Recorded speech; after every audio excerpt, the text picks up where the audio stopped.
Season 2 की शुरुआत में हम वेडनेसडे एडम्स को देखते हैं, जो हमारी कहानी की हीरोइन है, जिसे एक सीरियल किलर ने बेसमेंट में कैद करके रखा हुआ था, जो उसे मारना चाहता है। लेकिन वेडनेसडे नाडर और बहादुर थी और वो बताती है कि मैं वहाँ कैसे पहुंची। और ये कहानी 6 हफ्ते पहले चली जाती है, जब वेडनेसडे ने गूडी एडम्स की किताब से अपनी पावर्स को कंट्रोल करना सीख लिया। और उसका बचपन से एक ही सपना था कि वो मशहूर सीरियल किलर को ढूंढकर उसे हरा दे, जो छोटी बच्चियों को ढूंढ कर उन्हें मारता था। फिर एक दिन किलर गलती से क्राइम सीन पर अगवा हुई बच्ची का खिलौना गिरा देता है, जिसे वेडनेसडे के साथी हार्ट ने उठा लिया। उस हैंड का नाम थिंग होता है। तो वेडनेसडे ने अपनी पावर्स यूज करके उस खिलौने से विजन्स देखे, यानी उसे ख्याल नजर आए, और फाइनली उसे किलर की लोकेशन का पता चल गया था। तो वेडनेसडे उस शहर जाने के लिए एयरपोर्ट पर आई। एयरपोर्ट पर उसे रोका गया, तो वेडनेसडे ने अपने सारे हथियार पुलिस को दिखाए। ऑफिसर्स काफी चौंक गए। फिर उन लोगों को वहाँ पर थिंग भी मिलता है। तो वेडनेसडे बताती है कि ये एक पुतले का हाथ है जो सिर्फ मेकअप में इस्तेमाल होता है। ऑफिसर्स ने ये सारा सामान अपने पास रख लिया।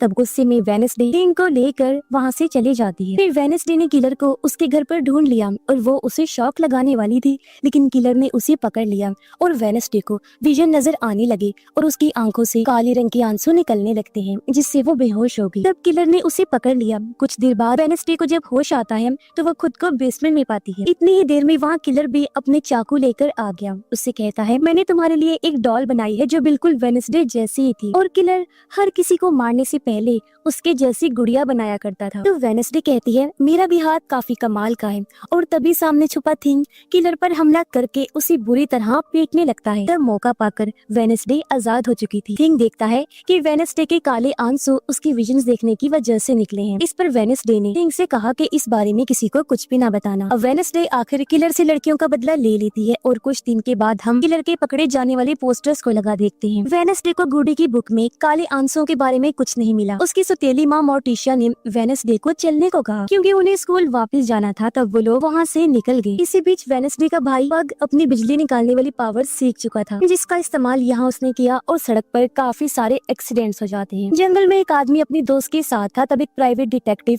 छुपकर उनकी तस्वीरें बना रहा होता है। तभी उसने नोटिस किया कि बहुत सारे कौवे आ गए हैं जो डिटेक्टिव पर हमला कर देते हैं। तो वो जल्दी से अपनी कार में आकर बैठ गया। अपने एक साथी को वॉइस मैसेज करता है। फिर उसने देखा कि कार में भी काफी सारे कौवे घुस चुके हैं। सब ने मिलकर प्राइवेट डिटेक्टिव पर हमला किया और उसकी जान ले ली। एडम्स फैमिली नेवरमोर स्कूल में वापस आ चुकी थी। वेडनेसडे को अब स्कूल का डार्क एटमॉस्फेयर पसंद आने लगा था और उसे पता था कि कहाँ-कहाँ पर लाशें छुपी हैं। मोर्टिशिया ने उससे कहा कि पग का ख्याल रखना।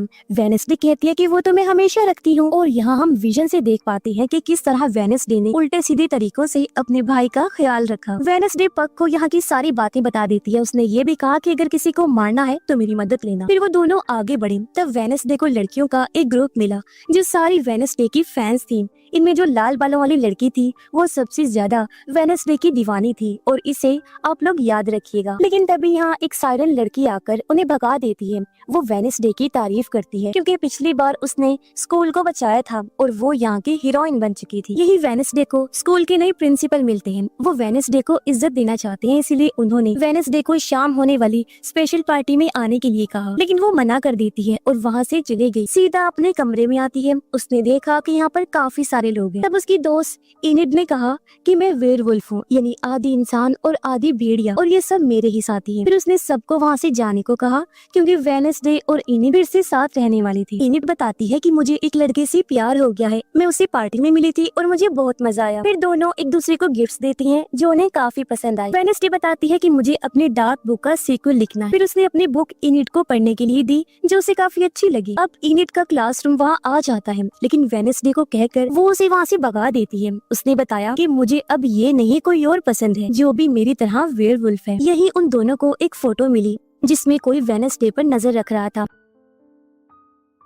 वेडनेसडे ने उस फोटो को छूकर अपनी पावर्स का यूज करके विजन देखा। उसे पता चला कि जब से वो स्कूल आई है कोई स्टॉकर उसका पीछा कर रहा है। उसके काले आंसू फिर से बहने लगे। तो वेडनेसडे ये सब देखकर हैरान रह गई। उधर मोर्टिशिया और उसके हस्बैंड ने पग का रूम देखा। यहाँ वो पग के साथी से भी मिलते हैं। उसका साथी अपनी पावर्स के बारे में बताता है, जिसमें वो पहले मक्खियों को कंट्रोल करता था लेकिन अब वो बाकी जानवरों को भी कंट्रोल करना सीख रहा था। तब पग ने बताया कि मुझे तो सिर्फ जानवरों को खाना पसंद है। कुछ देर बाद एडम्स फैमिली प्रिंसिपल से मिली, जो मोर्टिशिया को स्कूल की गाला फंक्शन की कमेटी की हेड बनने के लिए पूछता है। पहले ये काम एक अमीर लड़के की माँ करती थी, लेकिन फिर उसने ये पोस्ट छोड़ दी, इसलिए वो अमीर लड़का इस बार स्कूल नहीं आया। साथ ही प्रिंसिपल उन लोगों को स्कूल से दूर एक घर भी रहने के लिए देता है, जो मोर्टिशिया को तो काफी पसंद आया, लेकिन ये सब कुछ वेडनेसडे को बिल्कुल पसंद नहीं आ रहा था। मोर्टिशिया उसे कहती है कि गुडी अब तुमसे बात नहीं कर रही और मैं तुम्हारी यहाँ पर रहकर मदद कर सकती हूँ। साथ ही तुम्हारे जैसी पावर वाली एक लड़की को पहले भी मैंने संभाला है। वेडनेसडे समझ गई कि मोर्टिशिया अपनी बहन के बारे में बात कर रही है, इन्हीं वेडनेसडे की आर्ट के बारे में। मोर्टिशिया कहती है कि हाँ, तुम भी उसी की तरह हो, जिसमें तुम दोनों की पावर्स भी सेम है। वेडनेसडे कहती है आपको मेरी नहीं पग की फिक्र करनी चाहिए। इतना बोलकर वो वहाँ से चली गई। मोर्टिशिया दुखी हुई और समझ लग गई थी उसे कि वेडनेसडे कुछ छुपा रही है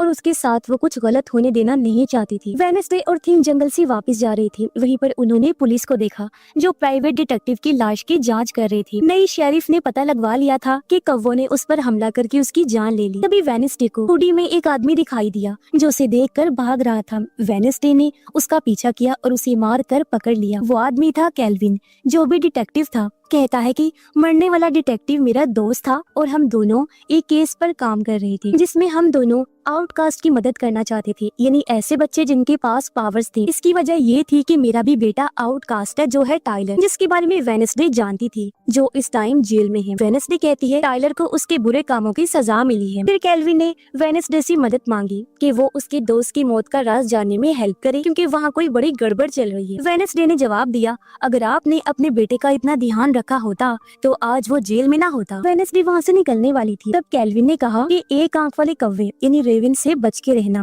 वेडनेसडे ने भी ऊपर रेविन को देख लिया था। फिर वो वहाँ से चली जाती है। रात को इनिट का रूममेट अपने घर में सभी बच्चों को कहानी सुना रहा था कि 200 साल पहले एक बच्चा था जो काफी ज्यादा पतला था, लेकिन उसका दिमाग काफी तेज चलता था। इसीलिए वो अपने दिमाग से मशीन्स बनाकर खुद को बेहतर बनाना चाहता था। फिर उसने एक मशीन वाला दिल बनाया ताकि वो खुद को बदल सके, और उसने वो मशीन वाला दिल अपने जिस्म में लगा लिया, जिससे वो पूरी तरह बदल भी गया। बहुत बड़ी बड़ी मशीन्स फिर वो बनाना शुरू कर देता है, लेकिन धीरे धीरे ये मशीन्स खतरनाक बनती गई और एक दिन एक बड़े धमाके में उसकी जान चली गई। धमाके से उसकी लाश टावर से बाहर गिर गई, जो एक पुराने स्कल यानी खोपड़ी वाले पेड़ के नीचे है। आज भी वहाँ उस मशीन वाले दिल की धड़कनें हल्की सी सुनाई देती हैं, और हमारे ग्रुप के बहादुर लड़के ही वहाँ जाकर ये धड़कनें सुन सकते हैं। तो क्या किसी में दम है इतना जो वहाँ जा सके? जो सुनकर पग जोरों से हंसने लगता है, क्योंकि उसे इस कहानी में दिलचस्पी लग रही। प्रिंसिपल सायरन से मिलता है। मोर्टिशिया की गाला इवेंट में मदद करने के लिए उसने सायरन को चुना, क्योंकि वो काफी ज़हीन थी, लेकिन उसने पढ़ाई की वजह से मना कर दिया। इसलिए प्रिंसिपल कहता है,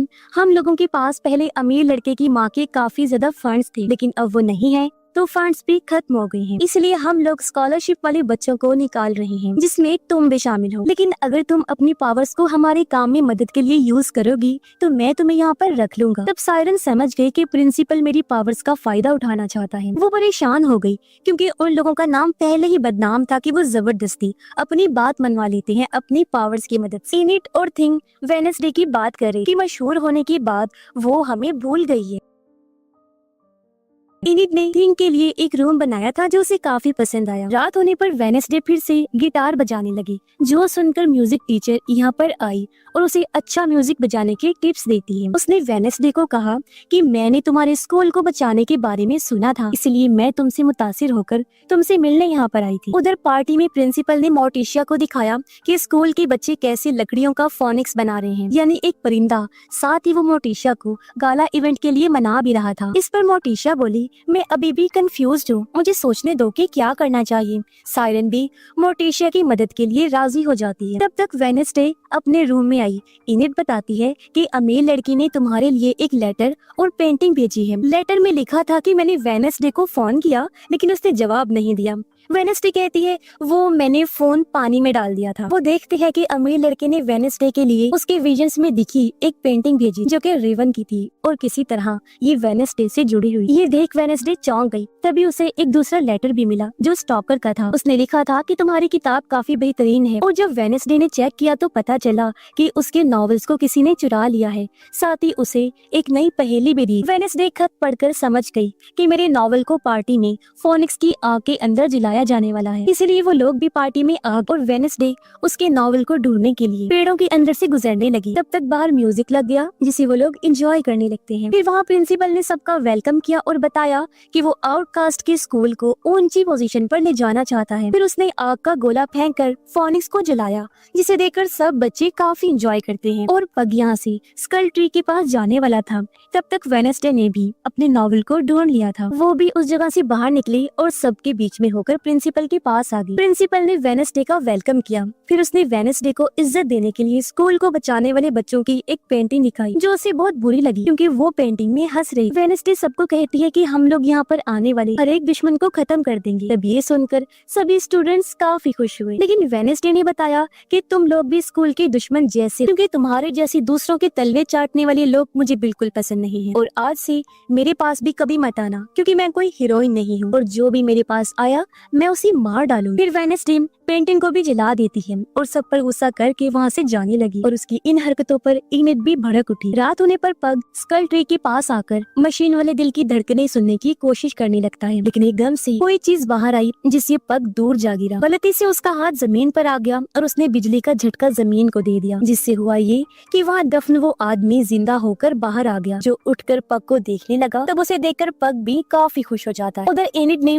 वेडनेसडे को जैसे ही छुआ तब उसे विजन दिखाई दिया, जिसमें वेडनेसडे को कब्रिस्तान में काफी सारे कौवों के बीच में एनिड की कब्र दिखाई देती है। एनिड ने पीछे से वेडनेसडे को पकड़कर कहा कि मैं तुम्हारी वजह से ही मरी हूँ। ये विजन देखकर वेडनेसडे तड़प रही थी। तब उसे एनिड और मोर्टिशिया देखने लगते हैं। कुछ देर बाद वेडनेसडे को होश आया, जिसमें वो मोर्टिशिया के साथ घर पर थी। मोर्टिशिया ने बताया कि वेडनेसडे, तुम्हारी पावर्स तुम्हारे कंट्रोल से बाहर होती जा रही हैं, जिस वजह से तुम्हें काले आंसू आ रहे हैं और मेरी बहन के साथ भी ऐसा हुआ था और अब तुम्हें मुझे गुडी की बुक देनी होगी, क्योंकि उसकी वजह से तुम पावर्स को बढ़ा रही हो। वेडनेसडे कहती है कि गुडी ने उसकी बुक मुझे दी थी और मैं तुम्हारे आगे नहीं झुकूंगी। इतना बोलकर वो गुस्से में वहाँ से चली जाती है। वेडनेसडे वापस स्कूल जा रही थी, तब उसे 3 चीजें याद आने लगी। ये केल्विन ने मुझे कौवों से वार्न किया था, अमीर लड़के ने पेंटिंग में भी कौवे दिखाए थे और एनिड वाले विजन में भी कौवे थे, इसीलिए वो केल्विन से बात करने का फैसला करती है। जैसे उसके घर पर आई तो ये देखकर उसकी होश उड़ गई कि कौवों ने केल्विन को भी मार दिया है। फिर वेडनेसडे ने अपनी पावर से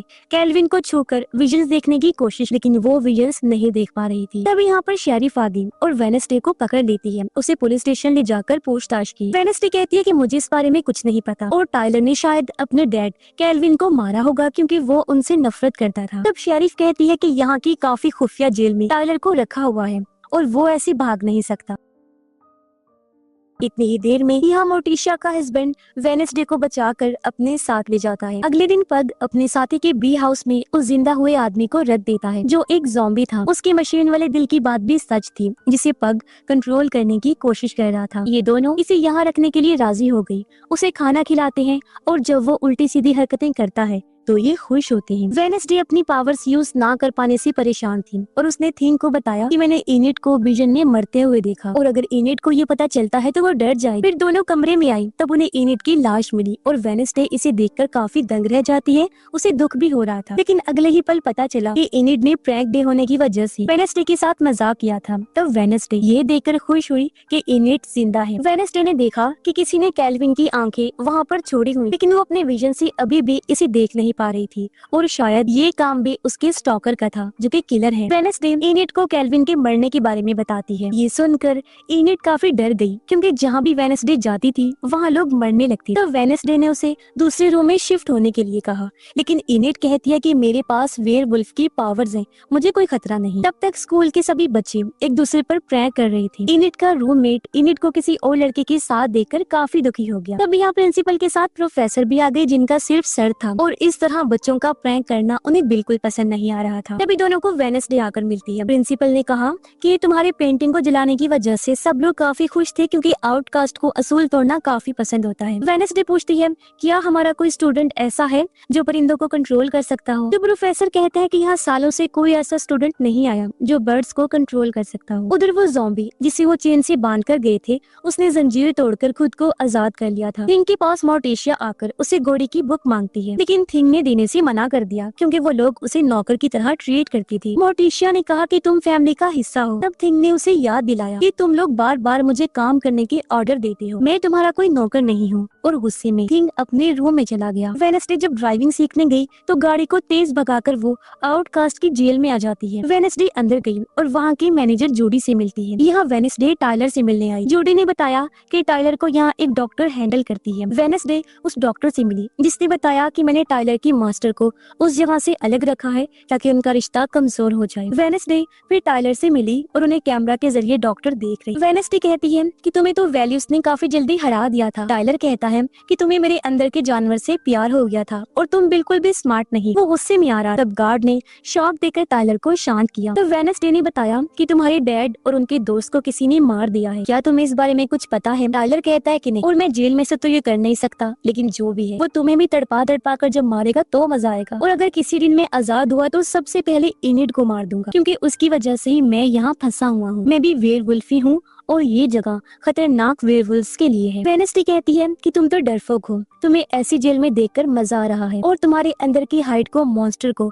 तुम्हारी मास्टर ने इसीलिए कंट्रोल किया था क्योंकि तुम किसी काम के नहीं हो। ये सुनकर टाइलर भड़क कर हाइट बनने लगा, लेकिन गार्ड ने उसे काफी बड़ा झटका देकर शांत करवा दिया। इन्हें अपने दोस्त और थिंग के साथ एक जगह पर आई क्योंकि आज थिंग का बर्थडे था। तभी किसी ने थिंग को कैद करके उन दोनों को बेहोश करके अगवा कर लिया। इसी दौरान सायरन आकर प्रिंसिपल से मिली। तब प्रिंसिपल ने कहा कि तुम्हें अब मोर्टिशिया को जाकर कहना होगा कि वो अपनी माँ को कहे कि उसे फंड देने के लिए आना है क्योंकि मोर्टिशिया की माँ बहुत अमीर औरत। तब सायरन को ये बात गलत लगी और उसने ये काम करने से मना कर दिया। साथ ही उसने अपनी पावर से प्रिंसिपल को ऑर्डर दिया कि आज के बाद तुम मुझे कोई हुक्म नहीं दोगी, लेकिन उस पर सायरन का असर नहीं हुआ। वो कहता है मेरे पास एक खास चीज है जिससे मेरे ऊपर सायरन का जादू असर नहीं करता और अब तुम्हें कैसे भी करके मोर्टिशिया पर अपना जादू करना होगा। इतने में ही घर वेडनेसडे आ जाती है। उसने सबसे पहले थिंग को छुड़ाया जो उसे इनिड के अगवा होने के बारे में बताता है। तभी फोन बजता है और वेडनेसडे को स्टॉकर ने 30 मिनट का टाइम दिया था जिसमें इनिड मर भी सकती, साथ ही एक लेटर भी भेजा। तब वेडनेसडे उसे पढ़कर क्लू समझने की कोशिश करती है।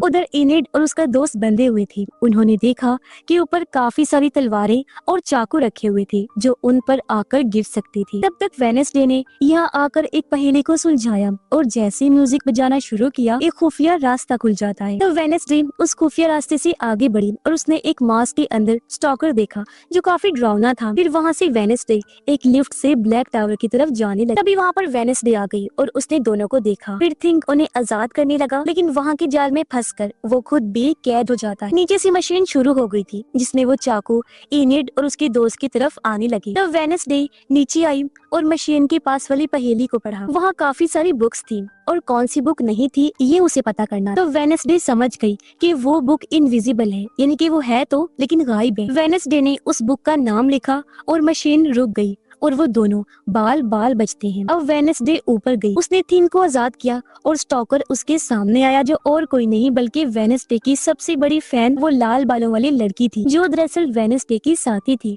और उसके पास इनविजिबल होने की पावर थी। साथ ही उसने वेडनेसडे को इम्प्रेस करने के लिए ये पूरा प्रैंक किया ताकि वो साबित कर सके कि वो भी वेडनेसडे की ही तरह कितनी बड़ी पागल है। वेडनेसडे उससे पूछती है कि तुमने केल्विन को क्यों मारा? तो वो कहती है कि मैंने उसे नहीं मारा, लेकिन मैं तुम्हारे पीछे गई थी और मुझे केल्विन का फोन मिल चुका है जो तुम रख सकती हो। वो कहती है मैं भी आपके साथ शामिल होकर मदद करना चाहती हूँ, जिसके लिए वेडनेसडे मान जाती है। दूसरी तरफ सायरन मोर्टिशिया के घर पर उससे मिलती है और सायरन ने मोर्टिशिया पर अपनी पावर यूज करके उसकी माँ को गाला फंक्शन में डोनेशन देने के लिए मनाने का काम किया। तब मोर्टिशिया मान गई, लेकिन सायरन को ये चीज बिल्कुल पसंद नहीं। वेडनेसडे और थिंग देखते हैं कि घोड़े की बुक वहाँ से गायब। तब वेडनेसडे को थिंग ने बताया कि वो मोर्टिशिया लेकर गई होगी। ड्राइविंग टीचर जब घर जा रही थी तो पक्का ज़ॉम्बी जो आजाद हो चुका था वो हमला करके उन्हें खा जाता है। एडम्स फैमिली थिंग का काफी ज्यादा ख्याल रख रही थी ताकि वो खुश हो सके, लेकिन मोर्टिशिया वेडनेसडे के लिए परेशान थी। साथ ही उसने अपनी माँ को भी फोन किया था क्योंकि वो समझ गई थी कि प्रिंसिपल ने मुझे हेड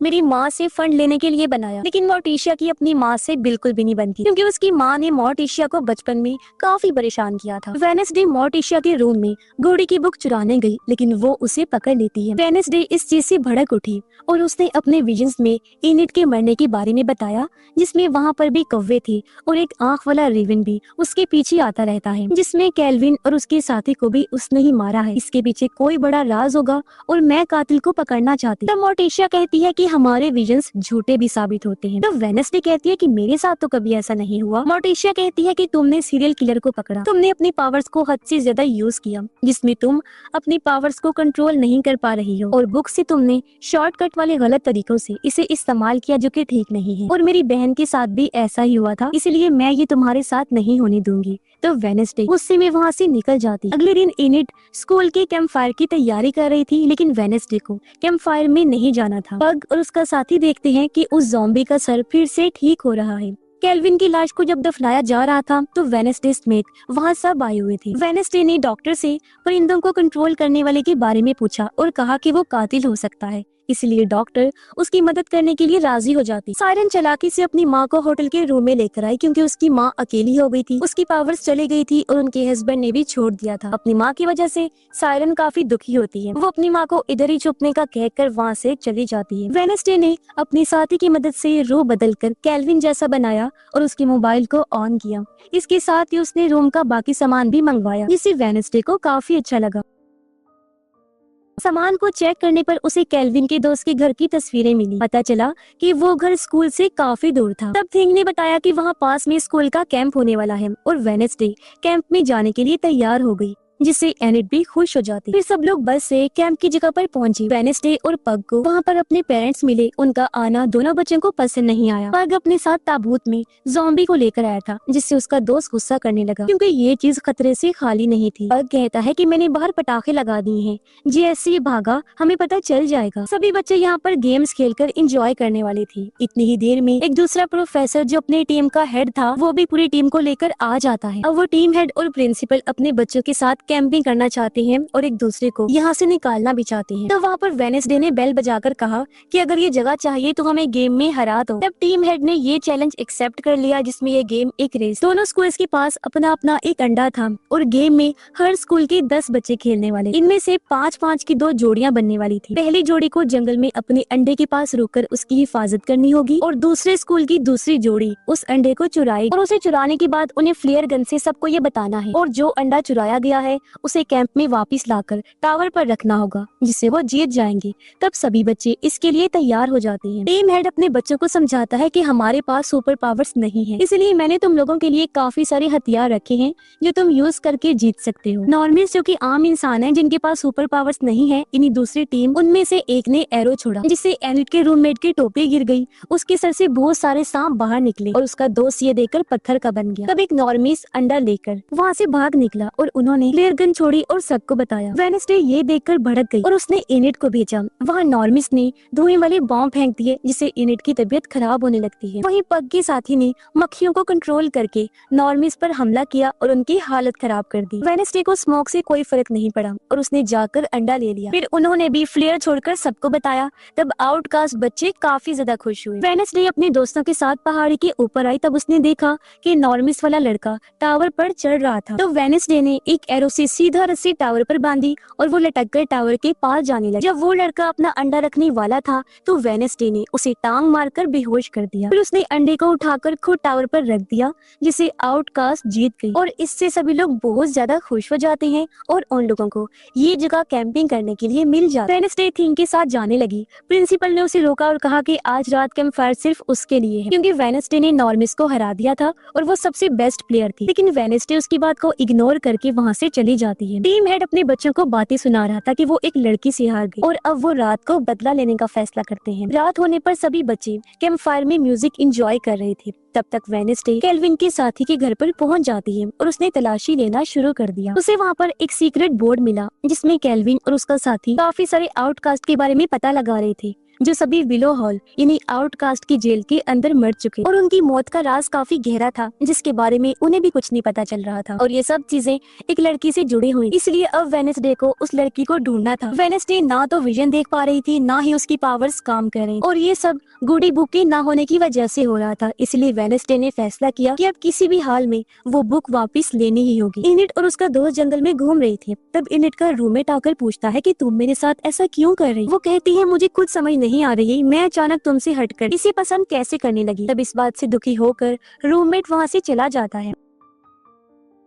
वेडनेसडे आकर मोर्टिशिया से उसकी बुक मांगने लगी, लेकिन मोर्टिशिया ने वेडनेसडे की सलामती के लिए उसे बुक ना देने का फैसला किया। तो वेडनेसडे ने उसे खानदानी डुएल के लिए एक चैलेंज दिया और मोर्टिशिया खुश हो गई। इस चैलेंज में दोनों को आंखों पर पट्टी बांधकर तलवारबाजी करनी है। रात को टीम का हेड एक टेंट में घुसने की कोशिश करता है, लेकिन वो नीचे गिर गया और एक रस्सी टूटने से ज़ॉम्बी आजाद हो जाता है और वो टीम हेड पर हमला करके उसका दिमाग खा जाता है और रस्सी की वजह से वहाँ पर पटाखे बजने लगे और इस चीज से पग और उसका साथी भी काफी डर जाते हैं। तब तक वेडनेसडे और मोर्टिशिया ने अपने अपने आर्टिफिशियल दिल लेकर अपने कपड़ों पर लगा लिए, जिसमें सामने वाले को बिना देखे दूसरे का दिल तोड़ना होगा। फिर वो दोनों तलवारबाजी करने लगे, जिसमें मोर्टिशिया ने वेडनेसडे को हरा दिया। तो वेडनेसडे काफी दुखी हुई और उसने वहाँ पर तलवार फेंक दी, जो कि मोर्टिशिया के पीछे आने वाले ज़ॉम्बी को लग गई और वो वहीं पर कैद हो चुका था। तो मोर्टिशिया अपनी बेटी की बहादुरी से काफी खुश हुई। कुछ देर बाद ऑफिसर्स ने आकर ज़ॉम्बी को पकड़ लिया था और सब सुख का सांस लेते हैं। वेडनेसडे ने वहाँ पर रेवन के साथ कातिल को देखा, जो उन्हें ही देख रहा था। फिर वो कातिल वहाँ से गायब हो गया। विलो हिल के अंदर जूडी ने डॉक्टर को बताया कि उन्होंने ज़ॉम्बी को कैद कर लिया था,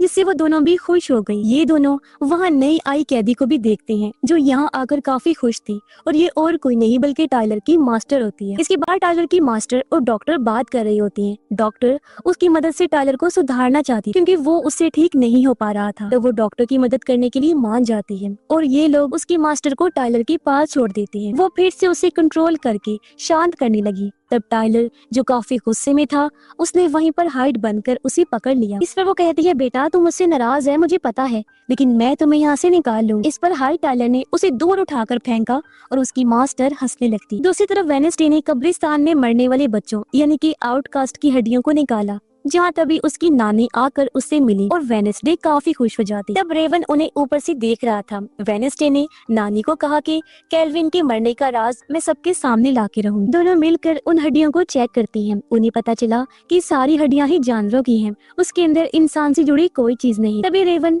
मरे हुए लोगों का पेपर उठाकर वहाँ से भागा। वेडनेसडे ने भी पीछा किया और देखा कि रेवन के साथ वो कातिल भी भाग रहा है। तो वेडनेसडे वापिस आकर नानी को कहती है कि आप ये कब्रिस्तान खरीद लें और यहाँ किसने गड़बड़ की है ये पता लगाएं, और अगर आपने ये जगह खरीद ली और मुझे संभालने का काम दिया तो मेरी मॉम इस चीज से काफी भड़क जाएंगी। तब उसकी नानी अपनी बेटी मोर्टिशिया को जलाने के लिए मान जाती है। वेडनेसडे अपने साथी को कहती है कि यहाँ पर ये रेवन हमेशा नजर रखता है, लेकिन फिर भी हमें सभी चीजों का पता लगाना होगा। फिर वेडनेसडे अपने अंकल से मिली, जो उसके बुलाने पर आ गई थी। उसने अंकल को विलो हॉल में जाने का काम दिया, जहां उन्हें उस लड़की को ढूंढना था जिसके लिए वो मान जाते। उधर मैनेजर होटल में हंगामा होने की वजह से पुलिस को बुला लेता है और पुलिस आकर सायरन की मां को पकड़ लेती है, क्योंकि उसका होटल में कोई रिकॉर्ड मौजूद नहीं था। उन्होंने अंकल को भी पकड़ लिया, जिन्होंने पूरा रूम तबाह कर दिया था, साथ ही माजी में चोरी भी की। वेडनेसडे आकर मोर्टिशिया से मिली और उससे अपनी आर्ट के बारे में पूछती है। तब मोर्टिशिया ने कहा कि सालों पहले मेरी बहन तुम्हारी आर्ट स्कूल के बाहर चिल्ला रही थी और उसने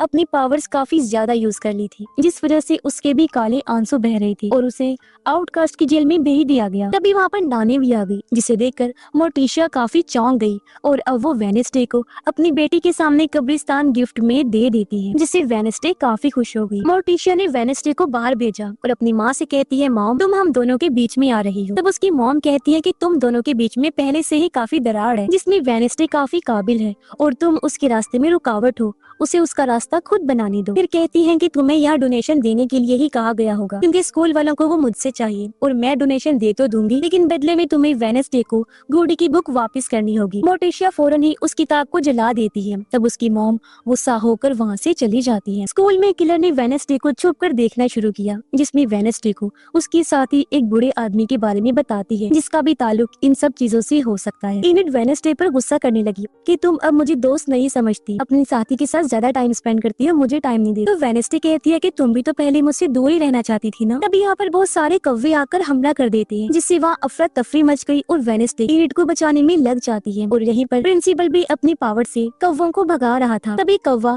किंग को लेकर उड़ गया और प्रिंसिपल ने आग का गोला छोड़ा, जिससे वो दोनों अलग हो गए। किंग नीचे गिर रहा था, तब इनिड ने उसे गिरने से पहले ही बचा लिया। वेडनेसडे ने किलर को देख लिया था, तब वो उसे पकड़ने पीछे गई। किलर स्कूल के खुफिया रास्तों से भाग रही थी और अचानक से वो गायब हो जाती है। उधर ऑफिसर्स सायरन की माँ से बात कर रहे थे, तभी वहाँ पर सायरन आ गई, जिसे ऑफिसर्स जानते थे। सायरन दोनों ऑफिसर्स को ये केस बंद करने और उसकी माँ को छोड़ने के लिए कहती है। उसकी पावर्स की वजह से वो मान भी जाती है। मोर्टिशिया वेडनेसडे को कहती है कि ये कौवे बार बार हमला कर रहे हैं और तुम्हें अब रुकना होगा, वरना तुम सब कुछ बर्बाद कर दोगी। जेल में थिंग आकर अंकल से मिला और उसे बूढ़े आदमी के बारे में बताता है, क्योंकि हो सकता है वो लड़की के बारे में जानता हो जिसे अंकल यहाँ ढूंढने आए थे। तब अंकल ने इस बारे में गार्ड से पूछा। गार्ड उसे बूढ़े आदमी के पास लेकर गया, जो वहाँ पर कैद था और उसके दिमाग की हालत ठीक नहीं और वो एक नॉर्मी इंसान था जो पहले यहाँ पर पढ़ाया करता था। अंकल उससे लड़की के बारे में पूछते हैं, जिस पर बूढ़े आदमी का तोता उसका मजाक बनाता है और अंकल